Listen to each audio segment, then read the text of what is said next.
Hi everybody, I'm Evie Starr. I'm here with the one and only Bob Emerson, the Executioner, Leatherface, and a whole lot more. How you doing, Bob? Good. How you doing today? I'm doing awesome. A lot better now that I get to hang out with you again. So, how would your book turn out? I noticed you were reading the John Grisham book yesterday. Did you finish it? Finished it last night before I went to bed. Very good. Now I need to go find something else to read.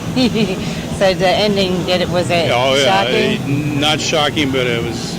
You had to read the whole thing right up to the very end. Wow. To get it all. Yeah. I bet it's interesting if you. Very interesting. Because I know you went through that book. Book is this thick, and you went through it in about 5 seconds. Yeah. So, you're best known for your characters in Leatherface and as the Executioner in Pirates of the Caribbean. You've done so much more than that. What was your favorite film to work on? The ones that were most fun were I doubled John Candy, and then about, I think 6-7 movies for John, and those were just, they were hard to do, but they were just a lot of fun. He was a great guy. He seems like it. He seems like he would have been a trip and a half to know. He was just a genuine, nice person. Yeah. Very cool. Yeah. What's next up on the agenda for you? Yeah, not much. I'm kind of semi-retired. I beat myself up so much over the years that now it's hard to fall down and get up. So I'm just we're going to relax, I think. Hey, you know what? That's okay. You've had a long, successful career in this business. I did pretty good. I have a nice little retirement, and it's been a lot of fun. I've been all over the place. I've met a lot of people. Is that one of your most favorite things about it, is getting to travel, maybe? Well, yes and no, because I figured out during my career, I think I was away from home for about 12 years. Wow. Yeah, so being away from home, 3 kids, my poor wife, God bless her, man, she raised them almost by herself. So. Yeah, I've heard that before, and in the sense that, but the only positive that he could say was, at least we get to fall in love with each other every time we see each other. Right. So did you witness the same thing with your wife, where it's a constant getting to know each other again? Exactly, and get caught up, always on the phone. This was before, cell phones and all that, so we were on the phone all the time, and she kept me up to date on everything. And when I got home, it's like, take care of business again and then get ready to go do something else. But, almost 30 years in the business. Like I said, I've been all over the place, met so many people. It's incredible, isn't it? Yeah. I love meeting people. It's so fun. What's your dream now? Like, to just spend it with your wife and just enjoy yourself? We live one day at a time. My wife is very ill, so thank God she's still with us. I'm expecting a grandbaby, I think in February or March. Congratulations. Yeah. So that's number 3. I have a 7-year-old and a 4-year-old. Oh, wow. And one in the oven. So that's great to be a grandfather. I love that. I have 3 grown kids that are good kids. They all grew up to be pretty good. And that's an accomplishment in itself. That all goes to their mom, like I said, because I was gone so much that, she did it. I can agree with that somewhat, but you were also there when you were there in Kobe, and you were out making money for your family to have a good life. So you were a good provider for your family. I tried. It doesn't change the time that you had to miss, obviously, but you were doing the right thing. Well, that's what I was doing. I was working, so it could have been, you at weren't home. out screwing around or anything like that. No. As long as that's the case, I think you're a good father for that. Well, I hope so. You did what you had to provide. Mm-hmm. Well, what's some of your favorite things to do? Do you like to cook or go fishing? I love to cook. I cook a lot at home. I build furniture, and so I've got a bunch of wood furniture. My wife sees something in a book, and she'll point it out, and I'll go make it for her. Oh, nice. So that's kind of cool. I love working with wood. I've done that for a long time. I have a lot of tools and stuff. And just working around the house and getting things done, like that. I love, like I said, being with her. We try to do as many things as we can. Going to conventions makes it a little easier for us to do stuff because I bring a little money home for Mama. Yeah. And she likes that, so that's cool. You can't help it. If your wife's happy, you're happy. So we're had a chance. I did a couple of shows about tickets for the grandkids and their mom and dad to come out for Christmas. So everybody's going to be home this year. That's awesome. So that is really cool. Holly, it's been a long time since that's happened, huh? Yeah, it's like, it doesn't happen all the time, and when it does, it's very enjoyable. That's awesome. Yeah. What's your favorite thing to cook? I like stir fry. I stir fry everything, and sometimes it turns out pretty good. Sometimes it doesn't. He was telling Tony was telling me about the he makes torts like pastries. Yeah. I'm like, really?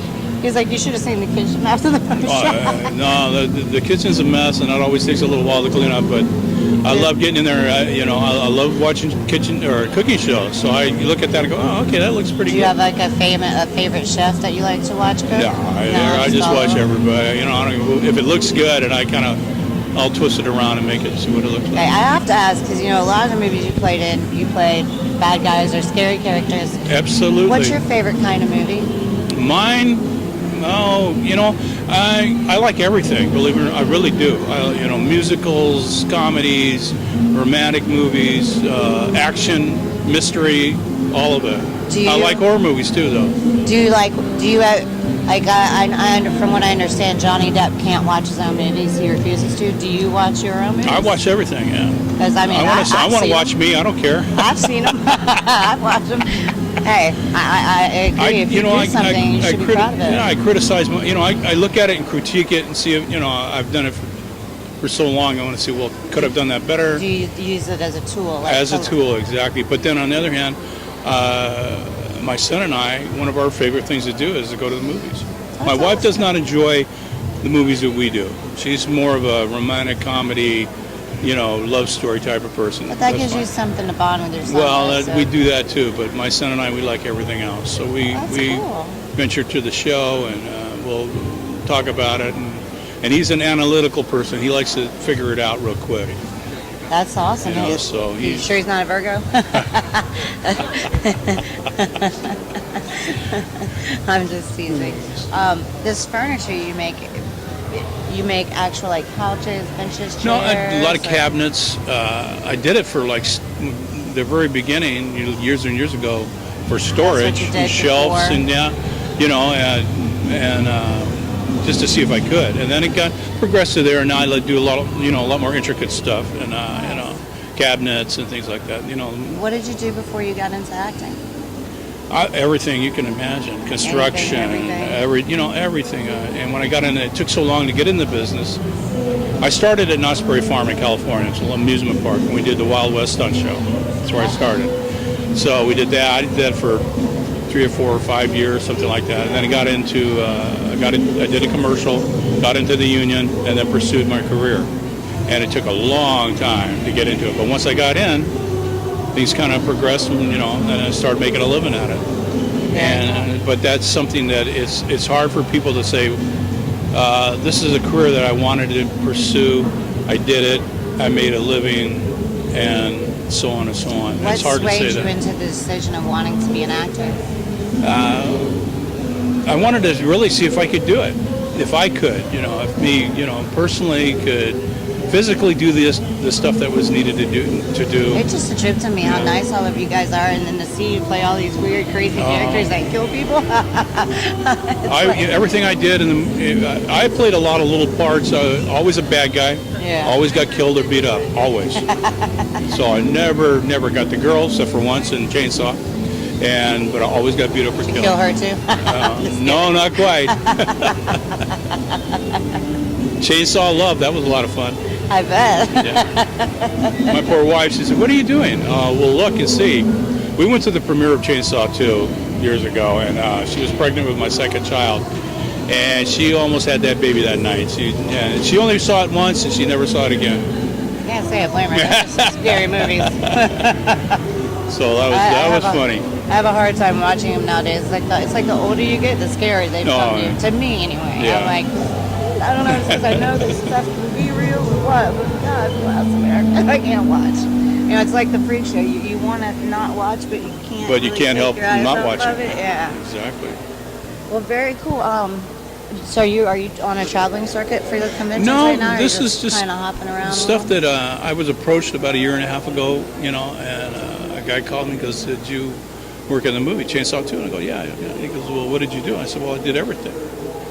So he goes, well, how would you like to go out and with some pictures and get to meet people that are really into the movie and the horror genre, the whole thing? And I said, hey, so that's what I've been doing. Every once in a while I'll get a show, This is really unique because it's a tattoo show, but also there's a couple of people, actors here and stuff like that. There is, and there's also the Fear Convention with even more actors down there. More down there. So this is just, like I said, it's a lot of fun. You get out, I get to meet all kinds of people. Me too. And I feel special. Which I really, really enjoy. Make a couple of dollars for Mama. She enjoys that. We all love that And, money. and that's just fun. Okay, and then it's fun. I get to get out a little bit and travel a little bit. I've never been here before. I got to put my foot in the Gulf of Mexico, so that was cool. That's be careful. I hate to say it, but Biloxi has trashed your beaches. I got to hear the story of Katrina, and that was all. Got to see everything that kind of happened, and that was. Yeah, but the thing is people, for some reason, even though they have this beautiful beach, they throw their trash everywhere. Yeah. And I'll never get it because the trash can's right there. Right. That's the sad part. That's everywhere, kid. Yeah, it is, but I've never been anywhere like this where you can't find one living object on the beach. All you find is trash. And it's a shame because the environment needs people to not do that. Right. You're killing animals, you're killing our planet. But I mean, that's my own personal opinion. It's a lot of people's opinion, but there's a lot more that don't care. So that is a shame. So. Kind of like the one bad apple spoils the bunch. It certainly applies. It was really neat to see the inlets and the Mississippi River. They have the cool little sandbars. On the sandbar. Just really, really neat. So that is enjoyable for me. We went to the bonfire out there last night, and it is pretty out there as long as you don't know what you as long as you don't know all that stuff's there, you're good. Kind of like we don't want to know what's in hot dogs because we love them, so we don't want to know. Bob, I really want to say thank you for this interview, and I really appreciate your time. My pleasure. And it's been an absolute joy meeting you and getting to read your book and talking with you this weekend. Me too. Thank you very much. And I wish your wife the best, and I will send all my positive vibes and prayers her way. Everybody do it. Absolutely. Bob Emerson, everybody. I'm Evie Starr. Until next time, we love you.